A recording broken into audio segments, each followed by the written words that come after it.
La xarxa social és una... També, home, això no ho hem dit, però importantíssim. Ja ens coneixen. Home, bueno, clar, sense això res.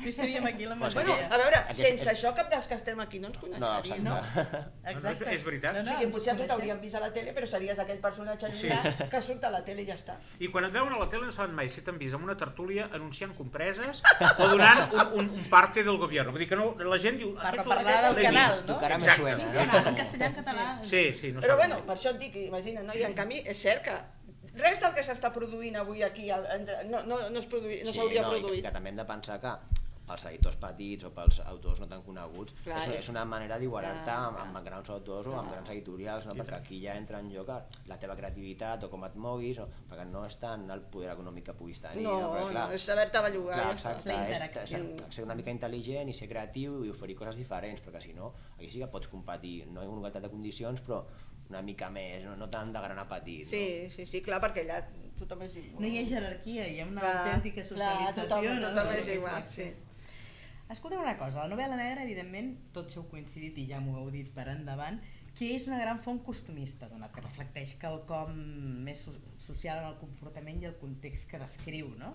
Pel que fa a fets i personatges. Què ens explica la novel·la negra d'avui en dia de la Catalunya que estem vivint? A veure, jo em veig obligada a distingir entre costumisme i novel·la social. Quan diem costumisme estem dient una cosa. Quan diem que és la novel·la social o realista de l'època estem dient una altra. Exemples que ens puguin aclarir el tema, doncs, quan parlem de costumisme estaríem parlant, jo què sé, dels quadres costumistes de Pitarra o d'aquest teatre del Sainet i del Vodevil, o de les pel·lícules, per exemple, o de les novel·les que ens expliquen la vida diària, que ens expliquen quotidiana, com vivim, com ens relacionem en família, amb els amics, els germans, aquest tipus de novel·la, i que aleshores enmig de la novel·la s'expliquen els costums de l'època i del moment, els costums, com vivim, com viuen a Noruega, com viuen els lapons o com vivim nosaltres, com celebrem el Sant Joan i què fem per Nadal, perquè tots aquests esdeveniments es veuen, es reflecteixen en la novel·la. Quan parlem de novel·la social o parlem de novel·la realista des de l'altra òptica que parlàvem, estem dient una novel·la de denúncia, una novel·la crítica.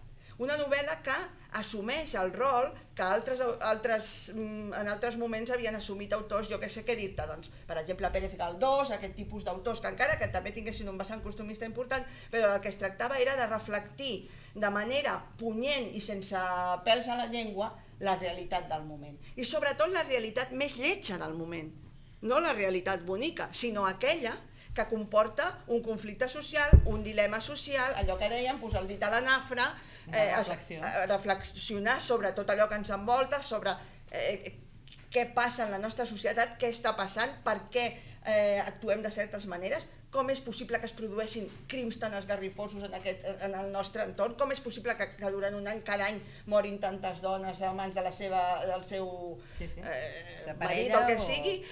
Vull dir, com pot ser tot això? Doncs, quan parlem d'això, del gènere social, estem parlant d'això. Després això té un altre vessant, que s'emmiralla en el hard-boiled, en el gènere clàssic americà, que no era només reflectir la realitat des d'aquest punt de vista, sinó reflectir sobretot des del punt de vista també dels baixos fons, del criminal, de la porqueria més, o sigui, explicar les misèries més grans.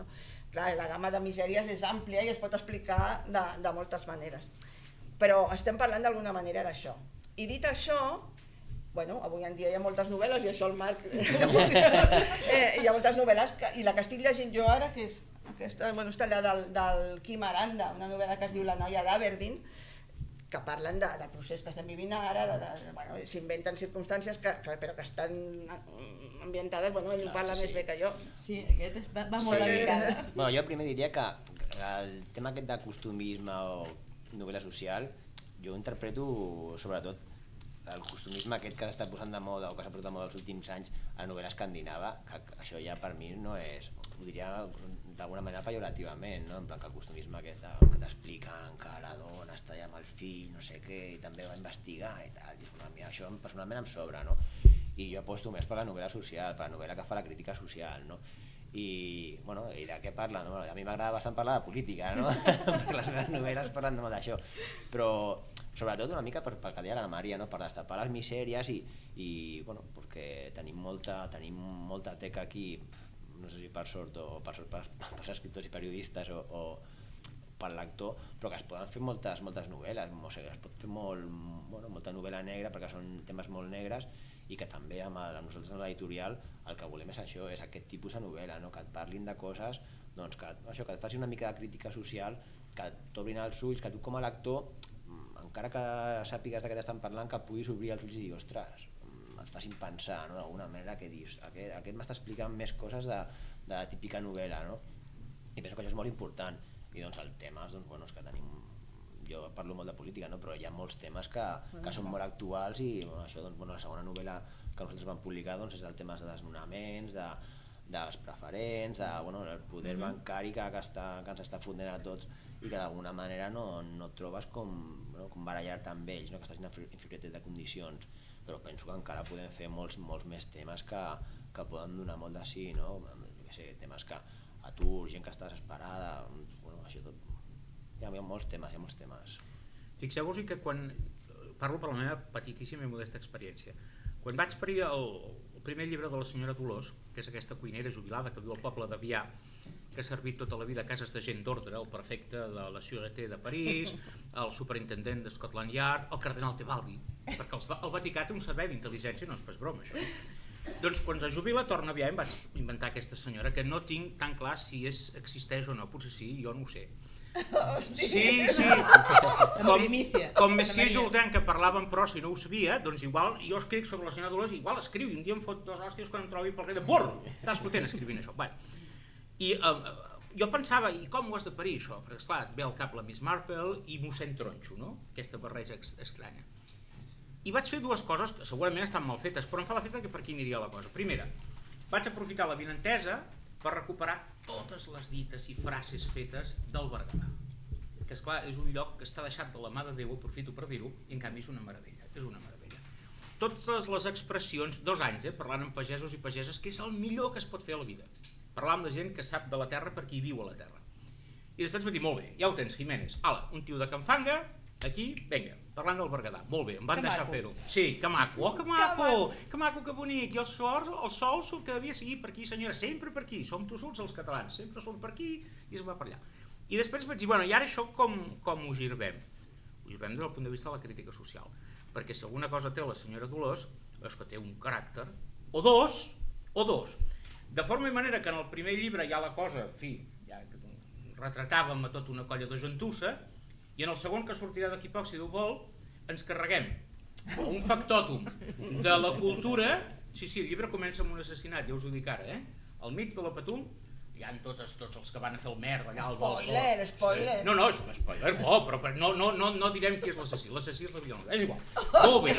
Molt bé, que diria el Pujol. Molt negre. Estan tots allà al balcó, d'acord? Però és tot d'una, hi ha l'Oriol Bernades, que és el gran factòtum de la cultura catalana. No es belluga ni un bri sense que ell hi estigui d'acord. Subvencions, institucions, exposicions, viatges, canongies, mani qui mani, tot passa per les seves mans. I com que és del Berguedà, l'han portat allà, i ell està allà mirant Patum, els tabals, l'àliga, i tot una diu, perdoneu un moment, surt i al moment, instantàniament, apareix al mig de la plaça, aquesta curulla de gent, amb 12 ganivetades al cos. Primera, com ha pogut fer aquell salt? És impossible, llevat que es pugui vaporitzar i aparèixer a baix. Segona, qui l'ha matat? I per què? Molt bé, doncs això és l'excusa perquè un servidor mati i deixi allò, qual no diguen dueñas, que diria un castellà, a tot el món de la cultura oficial catalana. Aquesta cultura que paguem entre tots i totes i que subvenciona ballarines coixes i pintors daltònics. Molt bé. Clar, aquí hi ha un tros de crítica social i es parla molt de política. Hi ha un conseller que queda de l'alçada del campanar. Tot és inventat, que ningú s'ho prengui malament. Qualsevol semblança amb la realitat. No, home, mare de Déu senyor, jo no voldria pas faltar el respecte a ningú. No. Bueno, doncs el que dèiem, per una banda tindreu una senyora de pagès que parla de pagès, que està al Berguedà, etc, i maten capellans i tot, una cosa, mare de Déu senyor, etc, però per altra banda hi ha una mala folla i només explico un tros. La senyora Dolors té un diàleg a Barcelona amb un d'aquests carnestoltes que diuen que remenen la cultura, no? I l'altre està dient, vostè és del poble i vostè li té mania a les ciutats. I diu, no, jo no li tinc cap mania a la ciutat. A la ciutat li té mania a la gent com vostè. Barcelona és una ciutat que s'ha edificat a còpia de crim. Què diu ara? Diu sí. Perquè aquí és més important el que hi ha a sota de la ciutat que el que hi ha dalt. S'han inventat un barri gòtic. S'han inventat una tradició que no existia. I això s'ha anat a base d'anar matant, i anar matant gent, i anar matant projectes, i anar matant història. De forma i manera que quan surten les ruïnes del 1714, hi ha una polèmica d'anar-se a un lloc de dir, hòstia, si això s'ha de preservar. Clar, la senyora Dolors és de pobles cuineres i independentista, pobreta, no? Són tres coses que, en fi, la fan ser com és. Per això vull dir que el costumbrisme de dir no ens moquem pas amb mitja màniga, o dir prou, quan vols dir estic d'acord, perquè ja ho diuen al Berguedà. T'ha agradat això? Prou. Neva, no us sentireu pas, diuen fa un airet fi, que això ja demostra que tenen una sorna que no veig. Avui què? Fa un airet fi. Oh, hi ha 3 metres de neu. Tot això és compatible juntament amb l'escudella de blat escairat amb l'altre. Sí, però la teva novel·la, almenys la primera, clar, la segona no, que és deliciosa i de llegir, ja ho vaig dir. Gràcies, guapa. És una mica sui generis, és a dir, aquest poti-poti que tu fas, s'entronca, jo ho vaig dir a la meva ressenya, que a mi m'agrada molt descobrir això perquè lliga amb el meu tema de tesi, cosa que suposo que et va sorprendre també, però que és així. Ho vaig fer per tu. És així, no, hi ha una tradició catalana, la literatura catalana, de teatre, i no només teatre, també d'històries, de prosa, històries informals, que està feta a base de lligar frases fetes. I això ja des del segle XVII, des del segle XVIII, vull dir, és una tradició que existeix. Que en castellà també fan, i Quevedo de fet ja va escriure una història que era el Cuento de Cuentos, on parlava d'això. I aquí en tenim una altra, la rondalla de rondalles, etc. Però la qüestió és que, clar, tu fas una cosa com una mica molt sui generis, que queda molt bé, però és una cosa del Miquel Jiménez. Però quan parlem del costumisme aquest, parlem més aviat del que deia el Marc. Estem parlant d'aquelles novel·les que donen més importància a que, com ara mateix en la segona de la Dolores Redondo, que hem tingut 300 pàgines de l'alletament de la criatura, i de que si li dona biberó o pit, o de que la neura de si és que no soc prou bona mare perquè el deixo moltes hores perquè he d'anar a treballar. Dius, mira, tia, jo això ja ho he passat jo i ho passa la meva veïna que acaba de parir. A mi això no m'importa, tu. La cadira amb 300 planes. A mi això no m'importa, explica'm. Vull dir que jo crec que el que tu fas Gràcies, guapa. És diferent, és molt teu i molt personal, però que no és aquest costumisme que jo crec que no sabe bé amb el gènere. Senyora Dolors no m'ho deixaria fer. Si jo intento descriure amb 300 planes una senyora donant-li el pit, diria, escolta, aquesta que li doni 5 duros a la criatura i vagi a comprar-se un pot de llet condensada i no em prenyi més. És més, la senyora Dolors t'ho diria breu i curt. Sí. Que has perdut el salderi? Sí, ens hem begut l'enteniment o què? Ens hem begut l'enteniment o què? Allà dirien salderi.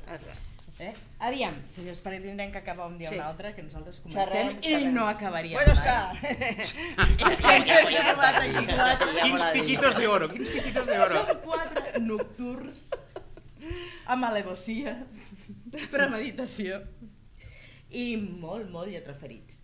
A veure, per acabar, elles també maten. Estem presentant el llibre i elles també maten. I encara... No, però és que, mira, des de Tiana fins a BC Negra, a qualsevol revista, a qualsevol blog, tothom està parlant del mateix, donant-li voltes al mateix. Nosaltres volem fer quelcom de diferent. Per què no? Ho fem cada dia, no ho farem avui. Jo tinc un toc especial que vull fer-li a l'Anna Maria, perquè crec que s'ho mereix. És una treballadora insaciable, incansable i inabastable. Segueix-la, si teniu, no sé, esperit. Aguante. Cada vegada que diu, bona nit, ànimes, penso, mare de Déu, ja hi som. La nit serà llarga, perquè aquella nit, ella està treballant de valent. Jo vull preguntar-te, per poder acabar, especialment, com tenim la croada acadèmica? Per quan fa la novel·la negra com a material troncal a les facultats de Filologia i d'Humanitats, per exemple, perquè us poseu al cas els demés. A França, Alemanya i els Estats Units s'han presentat més de 5.000 tesis doctorals vinculades a la novel·la negra. I això ja ho va apuntar en Sebastià Benassar a Tiana Negra. Aquí, quantes tesis doctorals jo no en conec cap. s'han presentat? No, jo conec tesis sobre Pedrolo, tesis sobre... Montalbán, alguna? Sí, sobre tesis, algunes tesis així, però allò de dir una tesi que explot, no. De fet, o sigui, jo soc com una rara avis a la meva facultat. He de dir que, com deien els Bioy Casares i el Borges, molts dels meus companys llegeixen novel·la negra però no ho diuen. Són de la secreta. Això de fet, ara diré una cosa que no se sap gaire, jo tinc un company que és el Sebastià Bonet, que s'ha jubilat enguany però que encara està fent, és emèrit i està fent alguna classe, que era nebot d'Espriu, i ell em va explicar que Espriu era un gran afeccionat a la novel·la negra. Que sembla mentida? Doncs es veu que llegia, mira, l'Ellery Queen li encantava i llegia els clàssics americans i tal. Diu, i clar, com que era un gran lector i a més era una persona que no sortia gaire, era bastant sorrut i tancat en ell mateix, com ja sabem, diu, llegia pels descosits, em va dir, és un nebot, el germà de la seva mare era l'Espriu. I ara crec que escrivint un article sobre això. És a dir, que molts llegeixen a casa seva i tal, però diguéssim que no queda bé, no és una cosa que sigui atractiva des del punt de vista acadèmic, perquè continuem amb aquesta idea que és un gènere de segona i tal. Sí que també he de dir que de mica en mica això es va guanyant terreny, s'han fet alguns cursos d'estiu, tant a la UB, que jo he participat en 2, com a la Pompeu Fabra, que el va fer el Sebastià aquest any passat. Es fan jornades, al Centre Dona i Literatura hem fet algunes jornades parlant d'escriptores, i bueno, es fa. Després, jo ara, per exemple, faré una cosa sobre Ferran Torrent a la Universitat de l'Experiència, però sempre són coses escadusseres. I en canvi, fixeu-vos bé el que us vaig a dir, en canvi me'n vaig a la Universitat de Lille, a França, allà dalt de tot, tocant a Bèlgica, me'n vaig al mes de maig a fer un seminari de 12 hores sobre una novel·la de Ferran Torrent, que no sé què explicaré en 12 hores sobre una sola novel·la, però ja explicaré. Segur que trobes. Ja explicaré. Us la llegireu. Material. Penja els guants butxana. Val? Sobre aquesta novel·la de Ferran Torrent vaig a fer un seminari jo a una universitat francesa perduda allà dalt, tocant. O sigui, això vol dir alguna cosa, vol dir que aquí encara hem de caminar un camí que encara no ens ho creiem. Ara bé, també us dic que alguna cosa està millor que abans, com a mínim, per exemple, fan una cosa sense precedents, que és que pengen totes les notícies sobre mi en la pàgina web del departament i al Facebook del departament. Cosa que, això ja us dic jo, que fa 10 anys no hauria passat. I ara com a mínim ho pengen i la nostra companya que han antologat... Bueno, fixeu-vos en quin plan estem. Exotisme. Sí, exacte, que jo, quan fan això, poso a la web de la facultat... Clar, això ho poso perquè es vegi que ho fan, perquè la veritat... Un reconeixement. Clar, perquè es vegi que ho fan, perquè és que, o sigui que encara falta molt camí. Però bueno, jo espero que de mica en mica, sí, clar, de mica en mica, no quedarà més remei, també t'ho dic perquè cada vegada tenim menys alumnes, perquè escolta'm, la gent també vol renovació. I aleshores suposo que quan els mandarins, bueno, de mica en mica, suposo que de mica en mica. De totes maneres, gràcies, tant a l'UM per apostar, que portes un any que Déu-n'hi-do de bona aposta, tant a tu com la teva didàctica i la teva empenta, com la innovació i el savoir-faire del senyor Jiménez. Moltes gràcies a tots tres per ser-hi avui amb un negre Dragmaker. Moltes gràcies. Gràcies.